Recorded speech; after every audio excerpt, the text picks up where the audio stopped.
warahmatullahi wabarakatuh. Yeay, jumpa lagi di channelnya Bu Wenti Krisna. Kali ini Bu Wen mau Q&A skripsi dengan Ibu Rizka. Asik. harus gitu, Harus Bu, gitu. Bu mau pengajian ya Bu ya duduknya Bu. Alhamdulillah. Silang dulu. Duh. Oke. Jut.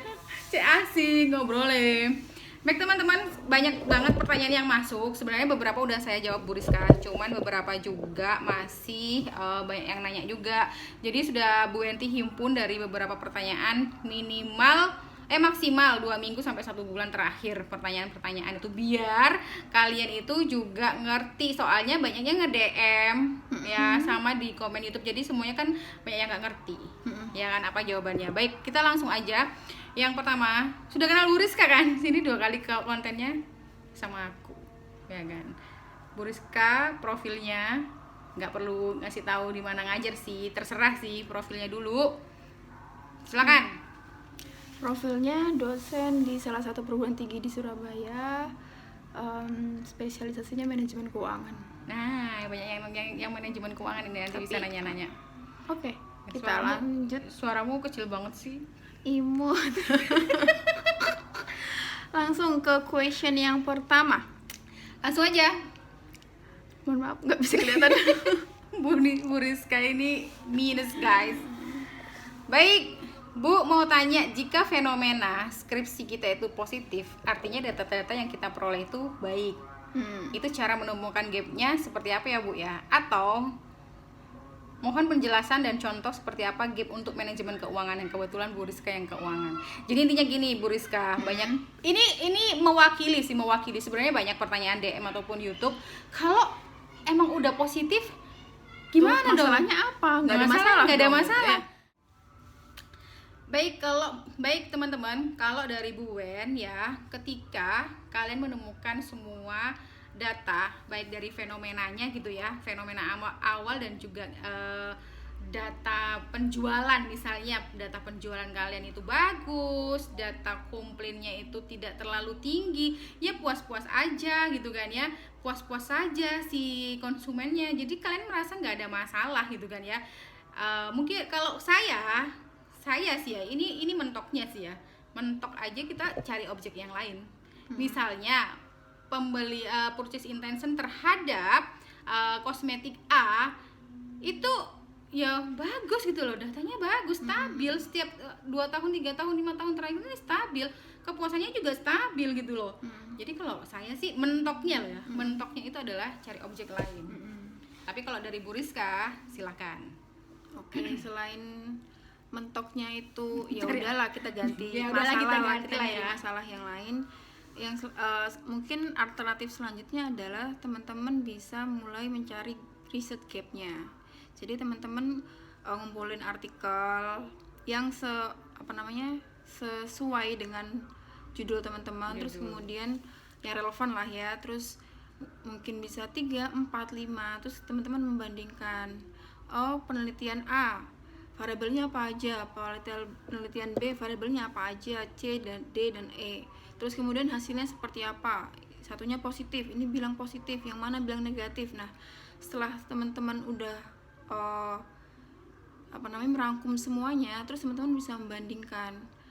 Nah terus jika perbandingan itu ada yang berbeda dengan objek yang sama, dengan Y yang sama tapi hasilnya berbeda, nah teman-teman nanti bisa melihat gap di situ gitu. Jadi penelitian terdahulu, bukan tinjauan pustaka, perbedaan penelitian beda ya. Ini lebih ke hasil. Jadi ketika si A ngomong positif, si B ngomong negatif, itu kan berarti belum ada konsistensi di situ. Nah di situ celahnya kamu bisa masuk, kamu menganggap itu sebagai masalah.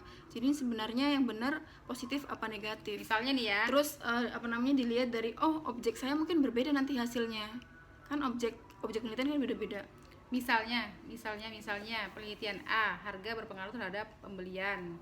Di artikel satunya harga tidak berpengaruh terhadap pembelian. Itu sebenarnya tergantung juga objeknya seperti apa. Udahlah kita lupakan dulu. Yang penting kita lihat dulu A, harga berpengaruh terhadap pembelian di artikel 1, B di artikel kedua harga tidak berpengaruh terhadap pembelian, di artikel yang satunya harga berpengaruh terhadap pembelian dengan mediasi. Ini kan berbeda-beda. Nah, celahnya itu yang seperti apa? Celahnya itu ya ada perbedaan itu. Ketika ada perbedaan berarti kamu masih perlu membuktikan bahwa ini Agak maksud nggak sih kayak gitu? penelitianku ini masuknya ke yang mana, akan mendukung yang mana. Kalau saya itu selagi dia masih ada perbedaan itu berarti masih ada inkonsistensi. Selagi masih ada inkonsistensi itu masih ada masalah. Tapi kalau dia udah konsisten dia langsung jadi teori.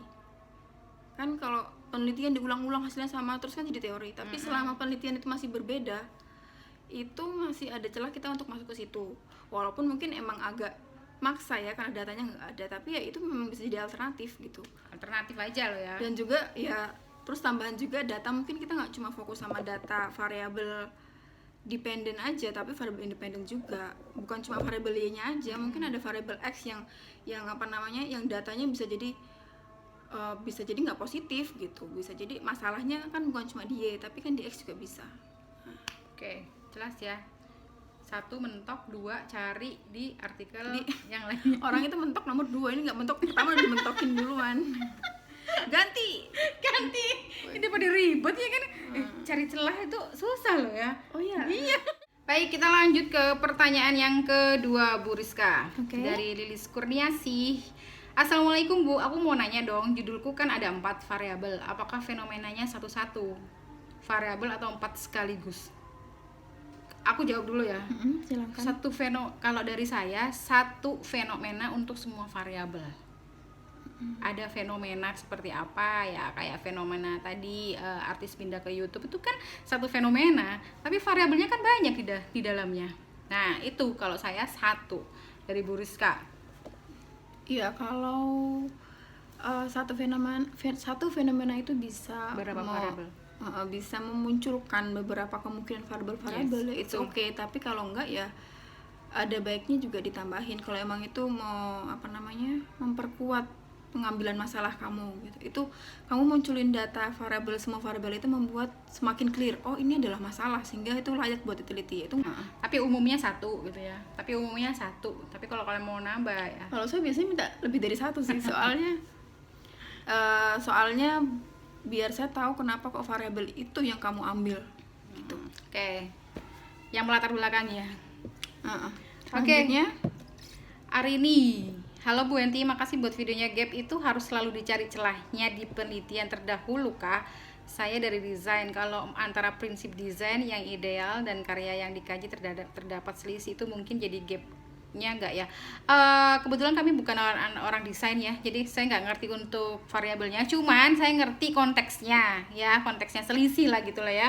Jadi pertanyaan apakah harus dicari celahnya? Bisa ditonton di video saya yang fokus di gap. Itu adalah salah satu cara, ya kan? Salah satu cara untuk menemukan gap itu adalah cari celah di antara penelitian terdahulunya. Celahnya loh ya, celahnya bukan perbedaan, celahnya. Ya. Kalau Bu Rizka? Kurang lebih sama sih. Sama aja ya, kan? ya namanya juga gap kan berarti selisih kan. Kesenjangan. Ada bukan perbedaan. Bukan sih. perbedaan, kesenjangan. Ya kesenjangan, atau enggak juga kadang-kadang kalau di penelitian itu kan ada saran untuk peneliti selanjutnya. Nah, itu juga bisa dijadikan kita sebagai tambahan latar belakang. Maksudnya ada satu hal yang masih dipermasalahkan gitu. Peneliti sebelumnya itu nggak bisa jawab itu, dan dia menyarankan peneliti selanjutnya untuk menambah variabel ini, memasukkan unsur ini. Nah, itu juga bisa masuk juga sih ke latar belakang. Tapi ya pasti harus diperkuat dengan teori dan artikel-artikel yang lain gitu. Oke. Baik, kita langsung ke pertanyaan selanjutnya. Saya ingin meneliti mengenai pemakaian aplikasi transportasi online di masa pandemi. Saya bingung mau mengangkat fenomena penurunan penggunaan aplikasi ride hailing karena tingginya kekhawatiran masyarakat atau peningkatan transaksi ke seluruh karena terdapat penurunan pada itu bisa dijadikan gak bisa lah. Sangat bisa. Sudah saya jawab sih sebenarnya, sangat bisa ya.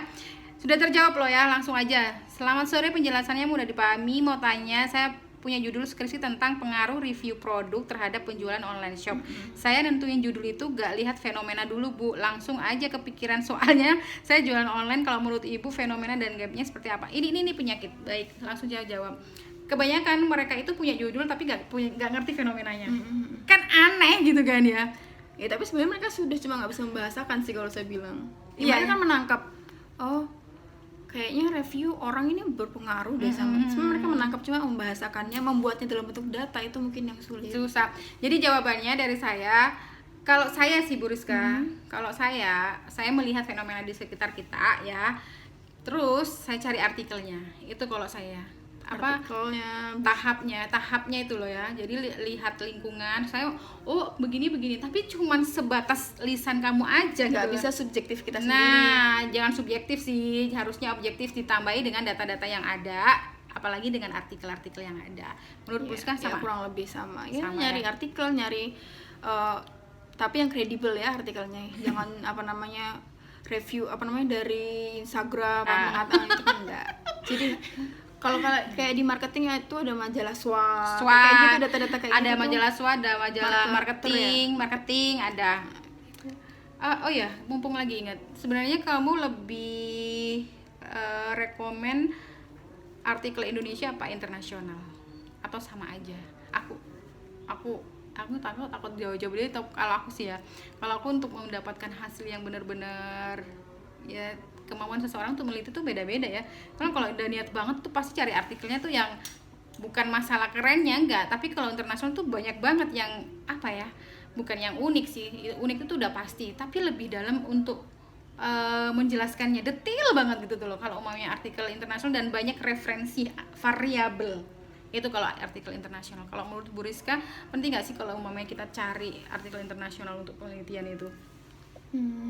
Penting sih, cuma jangan juga terpaku sama internasionalnya. Maksudnya karena internasional juga punya grade-grade masing-masing gitu. Jangan hanya karena berbahasa Inggris terus jadinya bagus, enggak. Cari di situs-situs yang memang kredibel. Kalau yang Indonesia juga banyak yang bagus, tapi kita juga seringkali juga ngambil yang gampang di-download kan. Ya kalau gampang di-download kan biasanya grade-nya juga lebih. Iya, betul.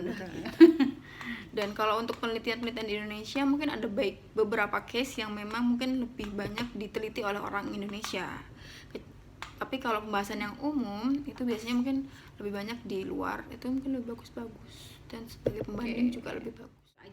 Itu aja dari kami berdua, semoga bermanfaat dan sampai jumpa. Assalamualaikum, sampai jumpa. Waalaikumsalam, see you.